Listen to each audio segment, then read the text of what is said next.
Hello, our friends, Evolutionary Energy Arts family. Hello there. Welcome back. Welcome back, guys. We are putting together a channeling that'll be, I think, pretty fascinating. New contact that'll be going up on Patreon and also the memberships. It's still in the process, but yeah, sometimes these things take a little time. So if I asked you, David Lee Roth, Sammy Hagar, which one do you prefer, Van Halen or Van Hagar? Yeah, of course, we're not all going to pick one or the other, and some will say, I don't care, never liked them either way. Well, I just want to share something that's fascinating.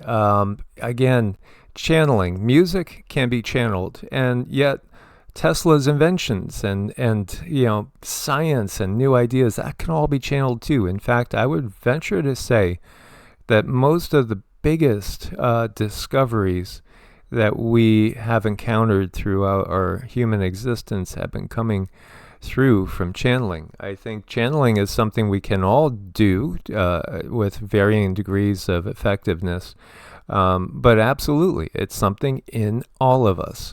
And it's certainly, again, something that maybe is just starting to be recognized at this point in time with the masses. So this is Sammy Hagar. This particular performance right here, it says 1975. We are talking about a song that he wrote, which was released on an album in 1977. Again, Sammy Hagar is known as the Red Rocker. Of course, he was the second lead singer for Van Halen. Guitar player too. His song "I Can't Drive 55," that was a real big hit for him. And this is something very, very different. It's called "Crack in the World," and it's the lyrics of this song that really, really stick out. When you look at this person here has got the Illuminati Rapture card out there. Again, that came out in 77 too. Or no, 81. That was 81. But this song is off of Musical Chairs. And Sammy says he's included a lot of his extraterrestrial thoughts in his lyrics, but they've never been hits. They've only been the underground songs. One example is "There's Somebody Out There" off his 1977 solo album, Musical Chairs. Then about 30 years ago, aliens visited Hagar. Sammy Hagar again. Well, again, there's so many people that have had contact, and I've seen some estimates where 10% or better of the public have had contact experiences, and I would venture to say also that they can remember. That they can remember is a key. When you look at the lyrics, I'll give it to you. I found out what it is that's been driving me mad. There's no room to breathe between the good and the bad. A crush in between, there's a thin, thin line. But just round the corner, there's a change in design. I wish I could walk away and dig what the preachers say, but those words don't satisfy me no more. There's a crack in the world. There's a crack in the world. There's a crack in the world. Just 50 more years, and we're all going to know. Wow, that's a big statement, right? Just 50 more years from 1975 would take us to 2025, if that's when he wrote it. Why then? Why, when, where, how, and who gets to go? Go where? On the ships. So let's all have a good time before the Great Divide, because things will start separating come 2025. That's huge. 50 more years, we're all going to know why, when, where, how, and who gets to go. So let's all have a good time before the Great Divide, because things will start separating come 2025. So look for the subtle clues. It won't make the front page news. That depends upon which side you choose. And again, there's a crack in the world. So yeah, what's he talking about? Mass abduction? Is he talking about the rapture? Oh, this is a fascinating one to go down. It gets me thinking of Hopey Prophecy rock, where you see the path diverges into two. There's a higher path with smiley faces. And then there's a dark path with, looks like spider beings. What's really going on? Again, we're looking at a bifurcation of time. There's an ascending, and then there's a descending. Yes, high frequency, low frequency, stable, unstable. It's up to us to choose. This takes me to Led Zeppelin, Stairway to Heaven. There's a lady who's sure, all that glitters that gold is gold, right? And there's still time to choose which path you're going to take, the ascending path or the descending path. Now, again, fundamentalist Christians will say it's all about the dogma. Doesn't matter where anything is. It's just if you have done this, if you've accepted this and that and believe in a set of statements, then you're going to go to the higher path, per se. And then there's those that have looked at it and said, I wonder if the rapture is literally a mass beam me up Scotty event. Is it a mass abduction event? Has there ever been mass abduction events in the past?